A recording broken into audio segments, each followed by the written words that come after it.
In the profound stillness of space, Earth hung like a discarded ornament, scarred, battered, and forsaken. They labeled it a peaceful verdict, a necessary sanction, but for Daniel Reich, captain of the Archangel, it was pure, unadulterated exile. The Galactic Council had adorned it with ceremonial speeches, diplomatic pleasantries, and feigned regret. Yet ultimately, they had expelled an entire species from the galactic core, slamming the door behind them. Daniel vividly recalled the moment humanity's access to hyperlink corridors was revoked. One by one, the jump gates encircling Earth had flickered red, then black. No ships entered, no ships exited. Trade ceased. Support vanished. The ambassadors never returned. Even the synthetics, the Council's cherished neutral emissaries, powered down their relays and abandoned orbit.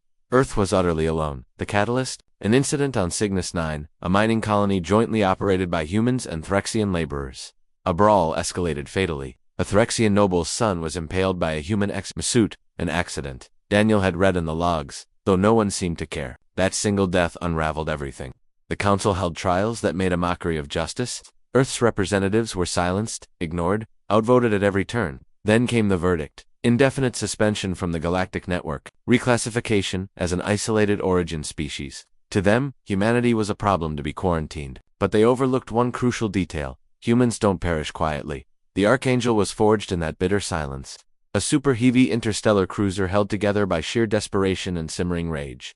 It wasn't sanctioned by any Earth government, for those had collapsed in the aftermath. It emerged from the ashes, built by scrap engineers, renegade physicists, deserting admirals, and exiled scientists of Frankenstein's monster of metal, plasma, and unwavering resolve. Daniel stood at the forward observation deck, gazing into the boundless darkness, his face etched with more lines than his 38 years should bear. His deep-set eyes scanning the horizon, as if he expected the stars themselves to extinguish. A scar ran from his temple to his jawline, a memento from the riots in New Geneva during the Food Wars. He wore no uniform now, only dark fatigues and a thick coat lined with shielding mesh. Out here, there were no dress codes, only survival. Behind him, the ship throbbed with life. Half its crew consisted of trained officers, the rest were former prisoners, mercenaries, and individuals who had lost everything, a vessel of orphans and outcasts. Yet it moved like an untamed beast. Unyielding and ravenous. McCombs crackled. Captain, we've completed the scan of Sector 8 Gamma. Derelict Threxian freighter found. Looks ripe. Daniel didn't smile, but his voice tightened with something cold and perilous. Send boarding teams. Take everything. Leave a message. He didn't need to elaborate. They understood. Burn a mark into the Hulot jagged human handprint. With 3 words in old Earth script, we remember everything.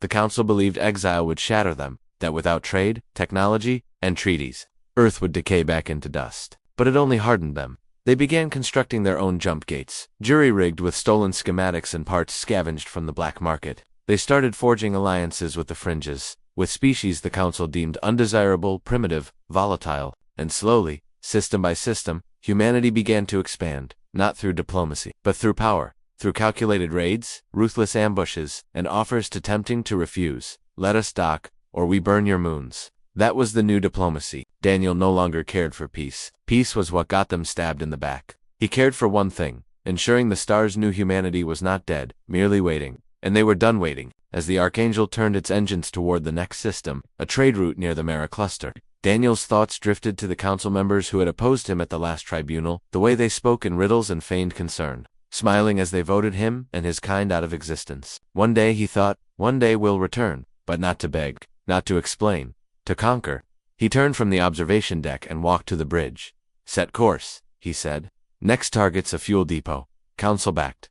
Make it loud, because if they wouldn't listen to reason, they would learn to fear the sound of vengeance. Screaming through space with human engines? The silence before the strike was always the most agonizing part. Daniel sat in the command chair of the Archangel, fingers drumming on the steel armrest as the ship cruised under full cloak through the edge of the Maroc cluster. Before them lay a fuel depot, CXS-7, a Council-controlled facility, orbiting an asteroid belt rich with plasma. It was the kind of place that kept their fleets running, their empires afloat. It was staffed by Lotair species under contract and guarded by 3 patrol frigates, nothing fancy. It was supposed to be safe, unimportant. That was their first mistake. Status? Daniel asked. Lieutenant Merrick, his weapons officer, didn't turn from his station, cloak holding at 98%. Their sensors haven't picked up a damn thing. No distress signals. They're in the dark. Boarding crew gearing up, Alpha and Bravo squads, 40 heads total. They want this one bad. Daniel nodded. Let them have it. No prisoners, no warnings. There was no applause, no rallying cry, just The cold, unspoken agreement that this was justice, not diplomacy, not warfare. He closed his eyes for a moment. Behind them, Earth still burned, not with fire, but with rot. Half the planet was uninhabitable now. The weather systems had collapsed. Food was rationed by bullets. Nations turned on themselves when the Galactic supply chains were severed. The weak died in the streets. The strong looted what they could, and the Council. They called it natural selection. Said Earth had failed to demonstrate sufficient moral alignment for reintegration, as if they were some failed lab experiment. But Earth didn't die. It adapted. And now they were out here, in their rusting, weaponized graveyard of a ship, still moving forward. Ready jump pods? Daniel said. The Archangel tilted slightly as its lower bays opened. Twin pods, armed with Hulpersing drives and carrying 20 warriors each, dropped from the undercarriage like silent sharks in the black ocean of space. 30 seconds to impact. Daniel stood and walked to the viewport, watching the depot slowly rotate beneath them like a helpless animal. This was the second strike in a chain. First was the Threxian freighter, stripped, tagged, and left adrift. Now this. After this, it would be a quiet relay station in neutral territory. They weren't just striking back. They were carving a path. Each move designed to send a message. We are no longer asking. The pods hit. The feed lit up on screen. Helmet cams flickered as the crews breached the depot's hull, storming the corridors. Shouts in multiple languages filled the comms, weapons, fire, screams, the buzz of electrified blades tearing through Council security bots. But Daniel's eyes were fixed on one thing, a corner cam showing the station overseer, a Valari bureaucrat, with 2 sets of eyes and a gut full of privilege, curled behind a console, stammering into a comms unit that wasn't connected. Daniel turned off the feed. 10 minutes later, Merrick's voice came through. It's done. All hours. Station secure. Fuel cells intact. We've tagged it. Daniel didn't ask for a body count. Didn't need to. Detonate the backup drives. Leave the main reactor untouched. Let them come for what's left. Then he walked down to the lower decks. He liked to be present when his crew returned. It wasn't about celebration. It was about respect. The boarding party staggered in, armor scorched, blood-slicked boots clanging on the floor, eyes hollow but hungry. Some carried spoils, alien tech, Council data slates, stolen rations. Others just dragged wounded comrades across the metal floor without speaking. Merrick approached, his face pale but his voice steel. They had children in the service decks. He paused. Civilians, contract families, not Council-born, mixed species, and we neutralized the threat. No survivors. Daniel stared at him for a moment and finally nodded. It's not our job to parent the galaxy. The Council made the rules. We just follow their example. Merrick didn't reply. He just walked away. Helmet tucked under one arm, blood streaked down his cheek. That night, Daniel sat alone in his quarters, replaying the data from the raid. The more he watched, the more numb he became. The way the station personnel screamed. The way some begged in tongues his translator didn't recognize. The way one little creature, something between a rodent and a child, crawled over a dead overseer's body, reaching for a dropped med kit. He forced himself to watch it twice. You don't get to look away, he told himself. Not if you're the one giving the orders. But beneath the numbness, something else stirred. Not guilt, not pity, but resolve. This is the price, he thought, for what they did to us.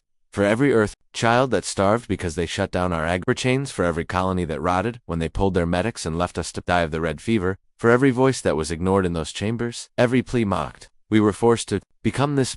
His thoughts were broken by a knock, heavy, insistent. The door slid open to reveal Commander Ray, his second in command. A wiry woman with the eyes of a crow and hands that shook only when she wasn't holding a weapon. We've intercepted Council chatter, she said, stepping inside. They've noticed 3 fleets on alert, one already rerouted to patrol this sector. Daniel leaned forward. Where's it headed? Toward the relay station. Our next hit. He smiled, and it wasn't kind. Good, let them come. She hesitated, then added, there's more. A message. Encrypted. Old Earth code. From deep space. Daniel's body tensed. What kind of code? Military? Obsolete, but human. Definitely human. Heroes, bring it to the bridge. Wake the AI. Full decryption. 20 minutes later, the bridge lights dimmed as the AI core spun up. The ship's main screen flickered with static before settling into green script. Priority. Red. Signal origin unknown. Sector 01199X. Message follows. To any human vessel receiving this, we survived. They didn't wipe us all. We're out here. We're building something bigger. Something they can't stop. Find us. End transmission. The room went dead silent. Daniel stood frozen, pulse pounding. He knew that code. It was from the old interstellar navy, long before the Council had strangled Earth's fleets. It was supposed to be dead tech, useless. Buried with the last of the old admirals during the collapse. Ray stepped forward. If that message is real, there are other survivors. Outposts, fleets like ours. Daniel's voice was like gravel. More than us. Stronger, maybe. Bigger. They've been hiding. She leaned in. Do we respond?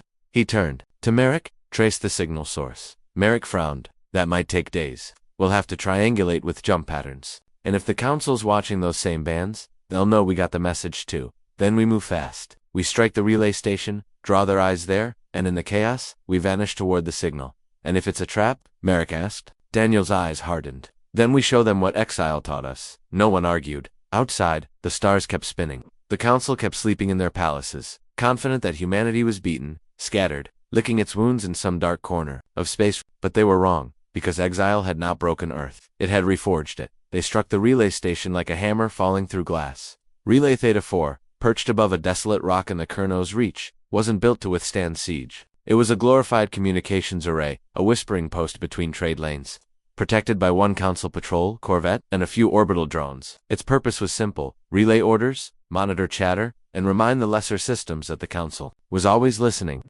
Until Archangel made sure they stopped hearing anything at all. Daniel watched from the bridge as missiles lanced forward from their ship's belly, searing through vacuum in absolute silence before striking the station's outer shield. The shield held for 3 seconds, then it cracked like old bone. The second barrage followed immediately, not for show, but for destruction. Structural points, power banks, come spires. They weren't here to capture this one, they were here to erase it. Status, Daniel barked. Merrick was a blur of efficiency at the console. Drones disabled. Corvette is retreating. They're calling for backup. Let 'em, they'll be late. He moved to the side screens. A live feed showed the relay station breaking apart, internal fires spewing into the void, airlocks ripped open. No boarding parties this time, no marks left behind. This was a surgical burn, total blackout.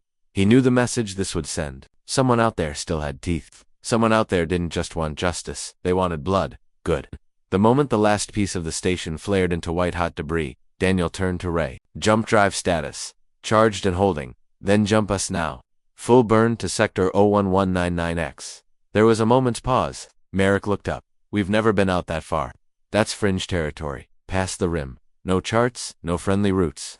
Daniel gave him a stare that stopped questions cold. We weren't invited to the galaxy. We don't need permission to explore it. With a hum that vibrated in the bones, the Archangel vanished into the dark. The jump lasted 17 minutes, not long in real space, but time seemed to stretch in jump space. The stars warped, bent like glass underwater. Men often went mad staring out windows during a jump, so Daniel had those sealed. No one needed more ghosts in their heads. When they dropped out, the galaxy looked different. Sector 01199X was dead quiet. No planetary beacons, no patrols, no signs of civilization, just scattered asteroids, radiation belts, and a dying sun on the edge of collapse. It was a graveyard, beautiful but lifeless. Until they picked up the ping. Faint, distorted, but real. Coordinates, Daniel said, walking to the sensor bank. Ray tapped into the signal. Something's embedded in the second moon of that gas giant. Looks buried. A facility. More, a ship. Daniel's heart thud. Dot. They approached cautiously. As they neared the moon's surface, the shape took form. A massive structure fused into the rock itself. Ancient in design, but unmistakably human. Not council approved, not regulation. Built in secret. Maybe decades ago, maybe more. And not alone. Around it floated other ships, smaller than Archangel, but bristling with weaponry. 10, maybe 12, forming a loose perimeter. The sensor readouts flickered, showing some kind of cloaking interference. Then a message came through, not on any public channel, but directly into their encryption stream. Identify yourselves or be fired upon. You've entered restricted territory. Daniel stepped forward. This is Captain Daniel Reich of the warship Archangel. Origin Earth. Exiled by Council Order 44 Kappa. We received your signal. A long pause. Then the voice returned. Calmer, older, like gravel under iron. Welcome to Bastion. We've been waiting. Docking took 30 minutes. Tensions were high. No one trusted easily this far from home. As Daniel stepped onto the platform, he was met by a man built like an armored tank, weathered with deep lines across his face, and eyes that had seen more death than years. The insignia on his chest wasn't official. It was homemade, a phoenix over a broken world. Commander Jonevelt, the man said, extending a gloved hand. Or what's left of him. I was First Fleet before the collapse. Daniel gripped it hard. Daniel Reich, captain of the Archangel. I didn't think anyone survived out here. We didn't survive, Velt said grimly. We endured. He led Daniel through a metal corridor lit by old plasma lines and patchwork wiring. Soldiers passed them with hollow stares and old gear. The smell of oil and sterilizer was thick. This was no utopia. This was a fortress carved out of exile and madness. They reached a central chamber where a projection of the galaxy hovered. Red marks the Council's territory. green fringe systems, and then in blue, a web of hidden paths leading from this moon outward. You've been building, Daniel said. For 23 years, Velt nodded. We saw what the Council was doing long before Earth got the boot. We went dark, faked our destruction, hid our ships, started recruiting from the broken edges. Daniel looked at the map again, and now, Velt's voice darkened. Now we've got a fleet. A real one. Not enough to win. Not yet, but enough to hurt them badly. He turned. Your relay strike. It lit up every Council sensor grid. They're on alert. That was risky. Daniel stepped closer. Everything we do is risky. They cut us off, left us to rot. Earth's a husk, and I won't spend the rest of my life scavenging scraps in the dark. We're taking something back. Velt studied him. You've got fire? He said. But fire without aim burns everything. We've seen others like you. Raiders, pirates, vengeful ghosts. You want revenge? I want a war. Daniel didn't blink. Then show me how to fight it. They spent the next few days sharing data. Velt's operation was deeper than Daniel expected. They had ex-Council tech, rogue AI units, even a working prototype of a gate disruptor weapon capable of collapsing Council jump lanes in transit. Suicide missions had bought them blueprints. Every ship was repurposed from wreckage. Their engineers were more chemists than scientists, improvising in ways no bureaucracy would allow. We call ourselves the Bastion, Velt explained, because this is the last stronghold of free humanity, and the others. Daniel asked. There are others, Velt confirmed, scattered, hidden, some went feral, others sold out. You'll find slavers who speak Earth tongue, mercenaries who wear our colors, but work for the highest bidder. But us, we still fight for Earth. Daniel stared at the map, at the old data streams showing the Council's border fleets, their academy, planets, their war factories. Then give me a target, he said. Velt grinned. That's the spirit. The mission was named Operation Sitfall, the target. The Munitions World Council designation, Vales Prime. Not critical, not fortified, but symbolic. It supplied weapons to 3 major fleets, including the ones hunting exiled human ships. And more importantly, it was considered impenetrable. Until now, Bastion had the codes. Archangel had the firepower. Together, they had a chance. Daniel stood once again on his bridge, watching as the new fleet formed behind him. Not hundreds of ships, not yet, but dozens. Silent, deadly, carved from betrayal, and welded with fury. Make no mistake, he told his crew, his voice grim and steady. This isn't about survival anymore. This is about the future.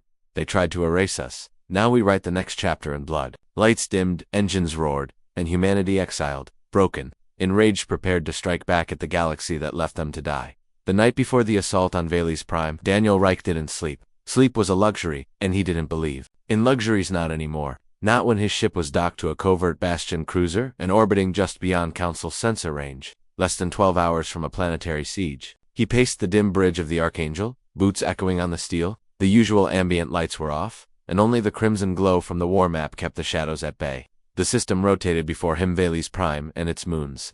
Council scans said it was nothing special, but the Bastion's intelligence proved otherwise. 3 weapons facilities buried deep under polar ice. Automated rail networks feeding orbital cannons. Supply ships moving every 6 hours like blood through arteries. It was more than a munitions depot. It was a machine of war.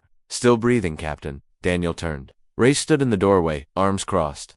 She'd shed her usual tactical vest and now wore just a combat harness over a plain black shirt. Her face half lit by the soft map glow, her sharp and calculating eyes unreadable. Barely, Daniel muttered. You, she shrugged. Been through worse, Daniel smirked. Have you? No, she admitted. But I'm getting used to the taste of suicide. He walked to the side viewport, peering out at the black void between their fleet and Vales Prime. This isn't suicide. This is a message. To who? The Council, she asked. They won't hear it. They'll just tighten their grip. Daniel looked over his shoulder. Then we speak louder. At 0400 hours ship time, the fleet moved. Archangel led the charge, flanked by Bastion warships. The Dagger, Hollow Sun, and Calrose. Smaller frigates started behind them like wolves guarding the pack. The plan was madness. Divide and overwhelm. Strike 3 different points at once. Force the Council to split their defense protocols. Daniel took his command seat, strapped in, and gave the order with a calm that didn't match the fire boiling inside. Commence Operation Cinderfall. Engines screamed into life. The ships slipped from their shrouds, breaking from the dark like phantoms. Within minutes, alarms lit up across Vales Prime. The planet's defense grid activated, but too late. Their perimeter satellites, meant to warn them hours in advance, had been disabled days before by Bastion. Within 60 seconds, orbital skirmishes erupted. Merrick's voice echoed across the bridge. Engage defensive platforms. Their AIS scrambling responses. 1, maybe 2 auto fleets coming online. Let them come, Daniel growled. We're not leaving. Missiles streaked toward them, hundreds of them. Fast, smart, and designed to confuse ECM systems. But Archangel wasn't just any warship. Her hull had been restructured with stolen alien alloys, and her AI had been trained not for defense, but prediction. Interceptors now, Daniel snapped. The hull pulsed. Flak cannons fired in rhythmic bursts, intercepting a swarm of incoming warheads with surgical precision. The rest, those few that made it through, glanced off armor, leaving fire streaks but no holes. Railgun online, Merrick confirmed. Daniel didn't hesitate. Target that supply artery. Bring it down. The sound of the railgun, deep and metallic, like the roar of some ancient beast, filled the ship as a tungsten slug tore from its housing and pierced atmosphere. They watched as it slammed into the planetary rail line, the impact blooming like a rising sun across the pole. Ray whistled. That's going to take years to rebuild. Good, Daniel said. Let them feel every second of it. Meanwhile, on the ground, Bastion's drop teams made landfall. The operation was raw, brutal, and costly. Ice cracked under the heat of retro thrusters as soldiers dug their boots into the frozen crust of Vales Prime. They weren't elite Marines or biomodified warriors. They were veterans, survivors, and fanatics, men and women, with nowhere else to go and nothing left to lose. Their objectives were simple: breach the 3 facilities, destroy the fabrication core, and leave behind a calling card. Daniel watched it unfold via helmet cams fed directly to the bridge. He saw Bastion troops laying charges in fuel silos. He saw Council defenders retreating under heavy fire, caught off guard by an enemy they thought extinct. He saw his people, Earth's forgotten, carving their legacy into frozen ground with blood and flame. And then came the last transmission. A Bastion soldier, helmet cracked, face bloodied, stood in the heart of the munitions chamber as sirens wailed behind him. Detonators blinked red, strapped to every wall. This is for New Geneva, for Mexico Sector 9, for the children they let starve. We were exiled. We adapted, we endured. And now, he smiled, now we end you. He triggered the detonators. The entire northern facility erupted into white fire. The explosion rippled through the planet's atmosphere like a tear in fabric. The Council fleet finally arrived 40 minutes later. Too late. Their ships dropped out of hyperspace like vultures circling a corpse. But Bastion's operation was already complete. The fleet withdrew, not in panic, but with precision, scattering in different directions, confusing enemy sensors, using routes unknown to the standard Council fleet charts. Archangel went dark the moment it exited the battle zone. A jump gate, installed secretly by Bastion engineers on the far edge of the system, served as their exit route. Back aboard, Daniel sat in silence as the ship cruised into safe space. The crew was exhausted, wounded, but not defeated. The images from the battle replayed in his mind, not the explosions, not the victory, the faces, the ones who didn't make it back, the ones who believed in something more than just survival. He turned to Merrick, who leaned heavily on his station, one arm wrapped in a blood-stained bandage. Casualties? Daniel asked. 57 confirmed, dead, 38 wounded. Bastion lost over 100. Daniel nodded slowly. Worth it. Merrick didn't flinch. Every damn second of it. Daniel rose from his chair and stepped to the main screen, now filled with encrypted messages pouring in from outer sectors. Praise, warnings, offers of alliance, some from other human ships, some from alien species the Council had long cast aside. The galaxy had noticed. They're watching now, Ray said quietly, joining him. They can't ignore us anymore. No, Daniel said, but they'll try. He leaned forward, eyes fixed on the holographic star map. Then we give them more. More fear, more doubt. Every system we burn, every outpost we hit carves our name into their skulls. We don't stop, not until Earth has a seat at the table they tried to flip over. Ray looked at him sideways. You're building something bigger than revenge. I have to, he whispered. Because if we're not building, then we're just another dying species screaming into the void. She didn't argue. They stood there a moment longer, captains of a ghost fleet, warriors exiled from civilization, now rising as the sharpest thorn in the galaxy's throat. And they weren't done yet, because fire had been lit, not just on Vales Prime, but across the stars. The silence after victory was worse than the battle. Daniel stood alone in the observation deck of Archangel, eyes fixed on the distant flicker of Vales Prime's sun. It burned steady, indifferent to the violence that had erupted in its orbit days earlier. To a star, a war meant nothing, but to the Council, it had meant everything. Reports flooded in. Vales Prime was in chaos, supply lines severed, manufacturing, crippled, emergency defense protocols activated across neighboring systems. The Council's precious illusion of order cracked. But what disturbed Daniel most was what came after. A message, short, unencrypted, delivered directly to Archangel's primary channel through a bounce relay that only someone on the inside could have accessed. Stop now. You've made your point. Go any further and you'll unleash something you can't contain. No signature, no origin, just a warning or a threat. Ray entered the deck, boots soft on the floor. She carried a data slate and a look that told Daniel things weren't getting better. Council's issued a decree, she said without ceremony. Humanity is now classified a rogue threat species. Daniel didn't react. They're using the attack on Valey's Prime to justify deploying their black fleets, she added. That made him look at her. Black fleets, he asked. Those are myths, not anymore. Bastion confirmed sightings near Syrian's Reach. Heavily cloaked, no insignia, no distress channels, just weapons. Daniel exhaled slowly. So they're done pretending we don't exist.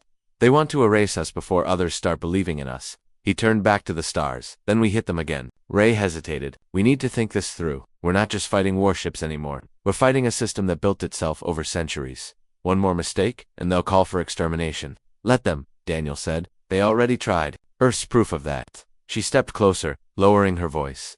We started something, Daniel. A movement. People are watching. Even alien factions. You want fear?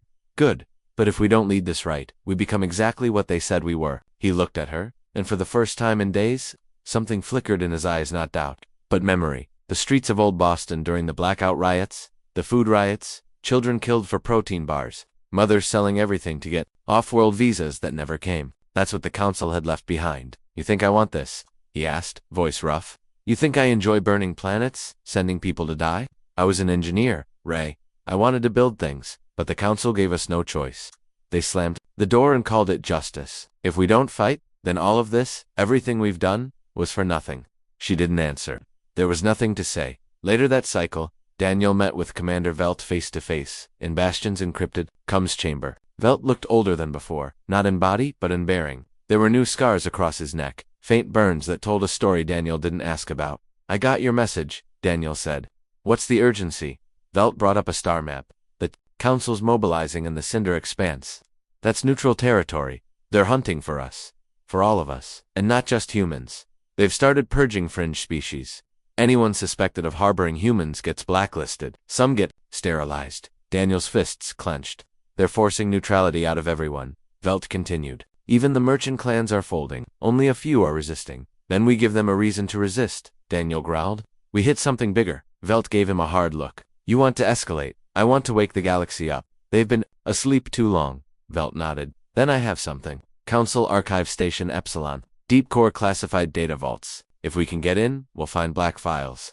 Files they never wanted public. What kind of files? Proof of what they did to Earth, 2 colonies, 2 defectors' executions, biological tests, forced starvation protocols. If we leak that, the galaxy might finally see them for what they are. Daniel stared at the screen. Coordinators Velt uploaded them. It won't be easy. Epsilon is protected by protocol wards. No ships, no orbiting. Only one way in, through their transport network. We'll need someone on the inside. Daniel thought for a moment. I know a man.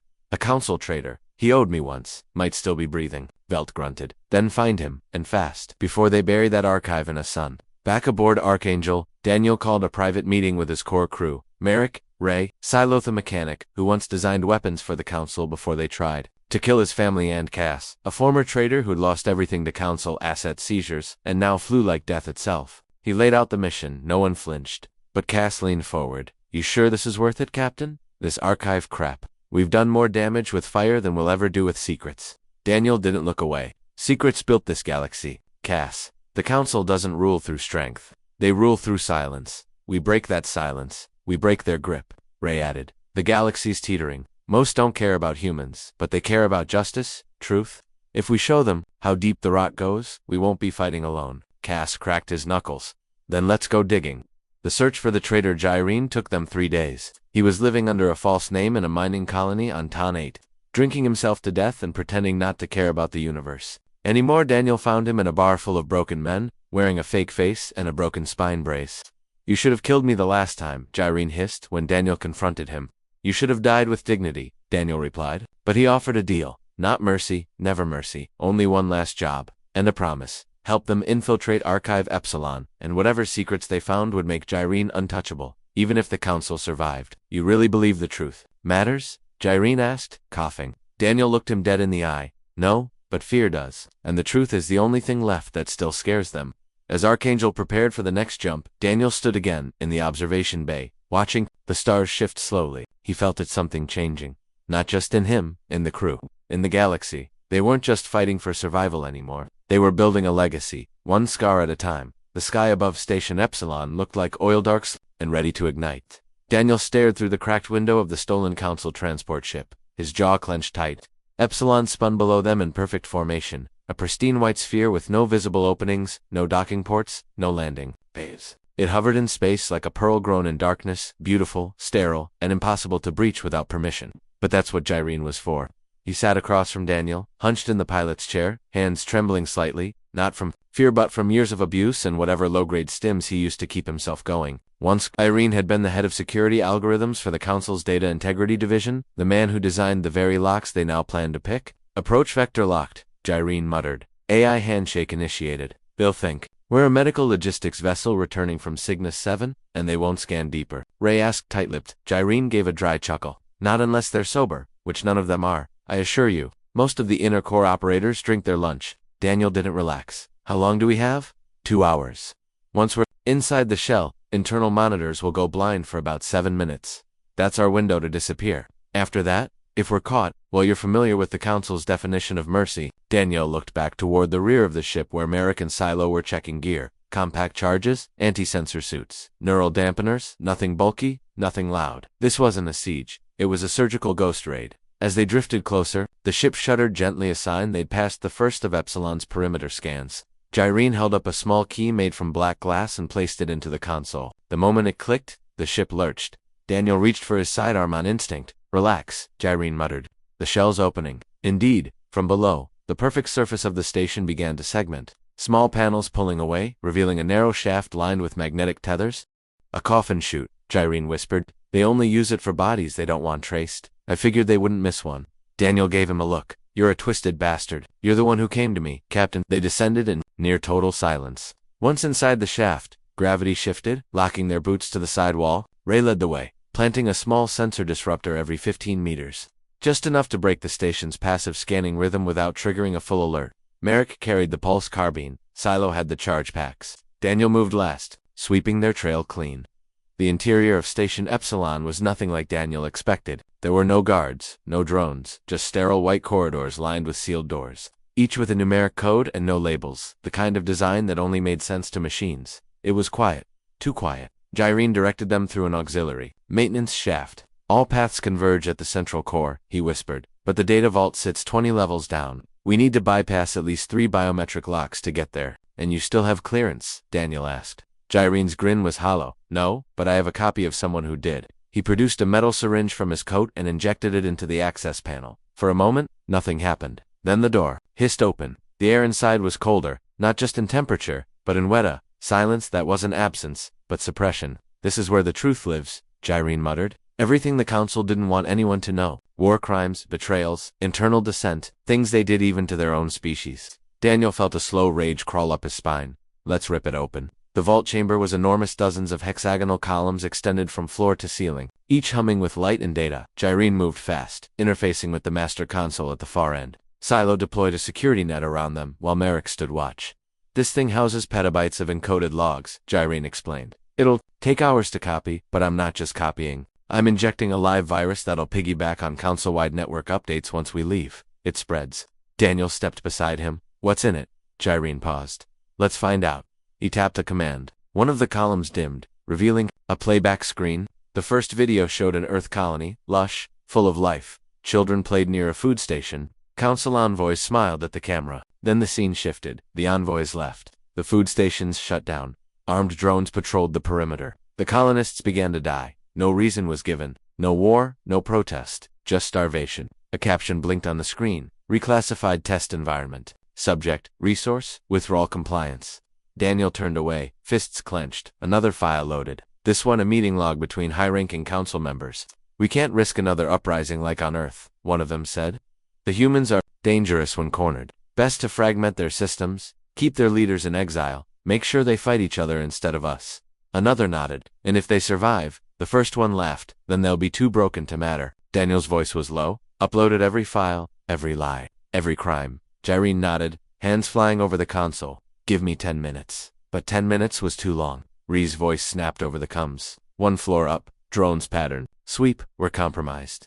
Merrick raised his weapon. We can hold them. Daniel grabbed his radio. Negative, Silo, prep the charges. We delete the vault. No evidence left behind. Gyrene froze.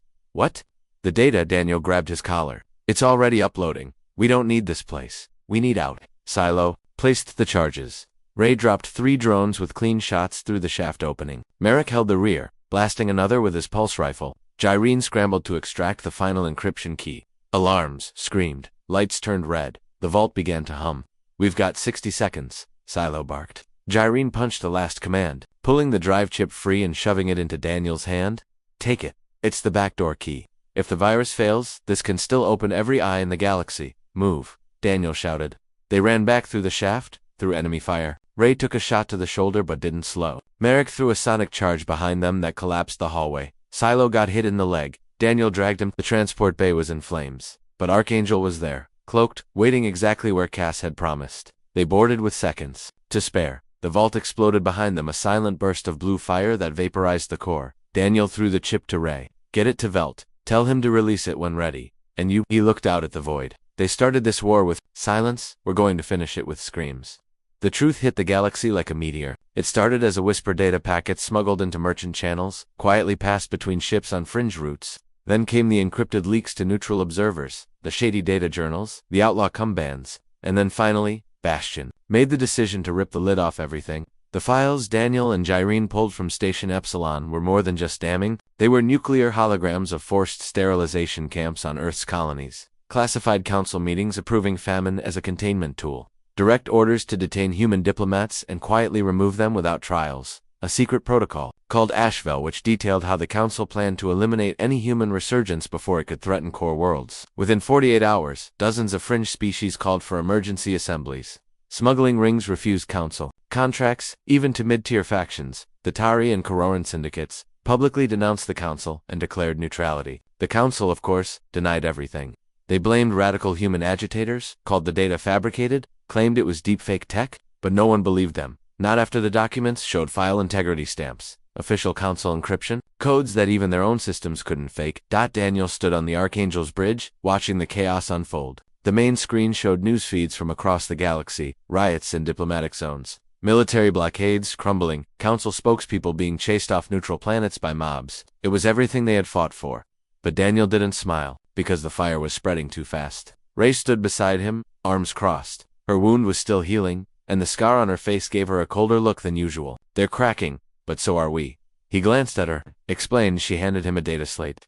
"Bastion's eastern cell just broke contact. Velt says they were ambushed. Someone tipped the council." Daniel narrowed his eyes. "Saboteurs or traitors?" she said grimly. "They're starting to panic, Daniel. Some of our allies want to hit another target. Others want to negotiate." "We don't negotiate," he snapped. Ray didn't flinch. "Then we may be alone soon."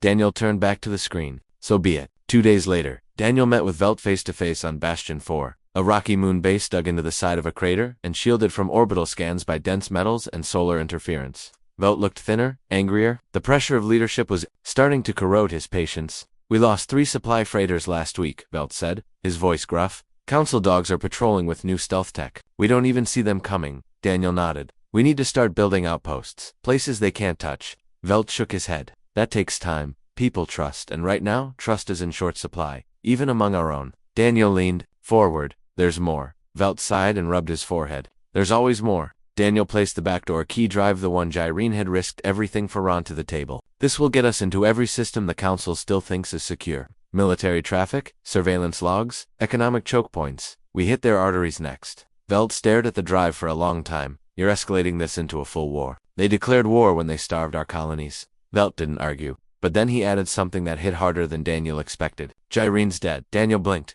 "What?" "They found his body yesterday, throat cut. Dumped in a freight tube near Ton 8? Daniel's stomach turned. Gyrene had been a traitor, a coward, a bastard, but he hadn't deserved that, not after what he'd done for them. "I want to know who did it," Daniel said coldly. Velt shook his head. "So do I, but right now, we've got bigger problems. Someone's bleeding us from the inside." Back aboard the Archangel, the mood was tense.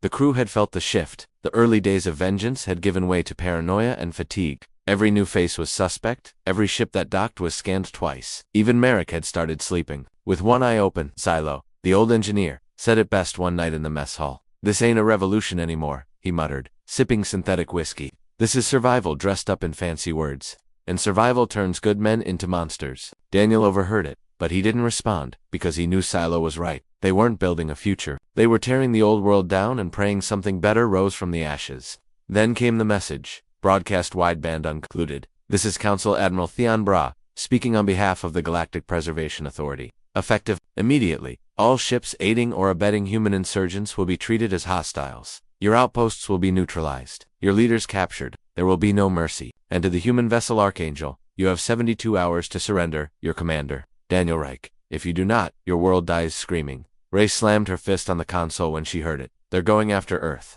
Daniel stood in silence, face unreadable. Merrick cursed under his breath. We left Earth to survive. Now they want to finish the job. Daniel nodded slowly. Then we stop them. He turned to Ray. Get me eyes on their fleet. I want every route, every backup system, every jump gate. Ray hesitated. You're not going back to Earth, are you? Daniel looked her dead in the eyes. I never left. The battle for Earth was never going to be fair. The Council's Black Fleet was already en route. A dozen Dreadnought-class carriers equipped with orbital shatter cannons and high-atma bombers. Their plan wasn't occupation, it was erasure. But Daniel had other plans. He contacted every surviving human ship, every exiled fleet, every outpost. He called in every favor, every debt, every ounce of loyalty that had been forged in blood. And they answered. Within a day, over 40 ships rallied. Frigates, corvettes, even old mining vessels, refitted with plasma cores and railguns. Not a proper fleet, but enough to make history. They set course for Earth, engines burning hot through the void. Daniel stood on the bridge, watching his homeworld grow larger on the screen. The blue was faded, the green withered, but it was still Earth, still home. He reached for the comms. To every soul still standing, he said, his voice firm, hard, and filled with fire. We were exiled, starved, broken, but we're still here. We're not fighting for revenge anymore. We're fighting for what comes next. He paused. Let them come. Let them bring their fleets, their laws, their false gods. We are not afraid of the dark anymore. He looked at Merrick. Prepare for impact. Because no matter what happened next, win or lose, the galaxy would never forget what humanity did when it was pushed too far. The stars above Earth were no longer still. From orbit, the once familiar constellations were blurred by movement, dozens of ships carving trails of light, exhaust, and fury into the void. The Black Fleet loomed overhead, a celestial executioner, its hulls blacker than the void around them, armed with weaponry designed not for war but obliteration. But between them and Earth stood humanity ragtag, unwanted, outnumbered, but not broken. The Archangel led the charge. Inside, the bridge thrummed with energy. Daniel Reich stood at the center, wrapped in silence, watching the enemy form up. Like a wall of death, his face was hollowed by months of war and sleepless nights, but his eyes burned with something sharper than rage. Purpose. Report, he ordered. Merrick's voice was calm. Black Fleet's in full deployment. 12 dreadnoughts, 14 frigates, fighter wings forming up. They're not waiting. Let them come, Daniel said. Human fleets moving into formation. Ray confirmed. 3 sectors in full sync. Bastion reinforcements arriving in 5 minutes. Daniel looked at her. Tell them to hold the flanks. We cut straight through. Her brow furrowed. That'll leave us exposed. I know. He turned towards the forward screen. Earth slowly filled the frame. Beautiful and battered, a planet that had once begged for salvation, now standing as the battleground for the truth. He opened the comms. This is Captain Daniel Reich, Earthborn, exiled by force. Today, we take back what they tried to bury. This is not about hate. This is about memory. We remember who we are. We remember what they did. And we are done running. He closed the comm and said quietly, fire all forward weapons. Archangel surged ahead like a wounded predator. The first Council frigate tried to intercept. It never had a chance. A twin barrage of railgun slugs tore through its midsection, followed by pulse torpedoes that turned its engines into plasma fountains. The human fleet followed, dozens of ships diving into chaos with the desperation of survivors and the fury of the betrayed. All around them, the sky cracked open. Fighters screamed through narrow gaps, tearing into each other in tight dots. Frigates collided, exploded, and spun into the upper atmosphere like broken bones. Lasers cut across darkness like divine wrath. The Council deployed their orbital shatter cannons, but human ships darted, flared, countered. Every time a ship went down, another rose to take its place. Daniel barked orders, his voice clear above the madness. Flank right. Shield the carriers. Redirect power to the aft guns. Ray relayed commands, blood trickling from a gash near her ear. We've got a breach on deck 3. Fire suppression failing. Silo, Daniel roared into the comms. Get your team to the breach. We hold this line, or we burn. A moment later, Silo's voice came through, rough and hoarse. On deck 3, patching the hull? Don't crash this ship till I get back to my whiskey. Daniel allowed himself a small grin, but the grin vanished when the first dreadnought opened fire. The beam lanced out, a stream of plasma and antimatter, slicing a Bastion destroyer clean in half. Another volley followed, this time aimed directly at Archangel. Incoming, Merrick shouted. The crew braced. The blast struck the starboard side, tearing through armor plating like wet paper. The ship spun, alarms howling, consoles sparking. Bodies were thrown. Ray slammed into the railing, barely grabbing hold. Daniel hit the floor hard. His ears rang, smoke filled the bridge. But they didn't stop. Stabilize the spin, he growled, pulling himself upright. Return fire. Hit that thing in the throat. Archangels. Railguns fired again, this time guided manually, aimed at a vulnerable seam along the dreadnought's lower hull. The shot struck true. The dreadnought shuddered. Secondary explosions rippled across its body. One of its reactors burst, sending debris spiraling into the void. Cheers erupted across the bridge, ragged, desperate cheers. But Daniel didn't join them. Not yet. There were still 11 more. The battle raged for over an hour. A brutal, ceaseless storm of fire and steel. Human ships sacrificed themselves to protect Earth's orbital defense rings. Kamikaze strikes took down 2 more Council vessels. Bastion deployed boarding pods into one of the dreadnoughts, triggering internal sabotage that turned its own guns against its fleet. Daniel watched the enemy break apart, not just physically, but psychologically. They were used to control, not resistance. Now they faced a people with nothing left to lose, and that made them dangerous. Finally, the Council flagship Prime pulled back. Their retreat was silent, no surrender, no message, just shame and silence. 2 days later, Earth was quiet. The skies still burned in places, but the Black Fleet was gone. What was left of the human fleet floated in high orbit, damaged, mourning, but victorious. On the ground, people emerged from shelters and bunkers. They looked to the skies, not with fear, but with awe. Someone had fought for them, and Daniel stood on the surface, boots sinking into old Earth soil. The crater where New Geneva once stood smoldered in the distance ruins. Scars, memories. Ray walked up beside him, one arm in a sling. The Council broadcast a message an hour ago. Daniel looked at her. They want a ceasefire, she said. Talks, negotiations. They're calling it a humanitarian solution. He laughed, not with joy, but disbelief. After everything they did, she shrugged. They've lost control. The outer sectors are turning. Some of their own species are demanding tribunals. Daniel stared at the sky. What do you want to do? She asked. He didn't answer right away, because he didn't know. For months, years, all he'd wanted was vengeance. Now that he had it, what was left? But when he looked at the people climbing out of the bunkers, hugging, rebuilding, burying their dead, he knew. We rebuild, he said finally. We make something better. Not because we forgive them, but because we deserve better. Ray nodded. And the Council. Daniel's eyes hardened. They'll answer in time. The galaxy's awake now. We'll make sure it remembers. He turned, walking towards the command shuttle. There were trials to plan, a new alliance to form, a future to build, one not handed down by rulers in ivory towers, but forged by exiles who refused to die. In the end, humanity wasn't saved. It saved itself, not with mercy, but with fire. And now, the stars belonged to us. If you were gripped by humanity's incredible journey of defiance and rebirth, make sure to smash that like button and drop a comment below sharing your thoughts on Daniel Reich's legacy. And if you want to keep exploring these epic tales of survival and vengeance, hit subscribe and join our crew. Your support fuels these stories, and we've got plenty more to tell.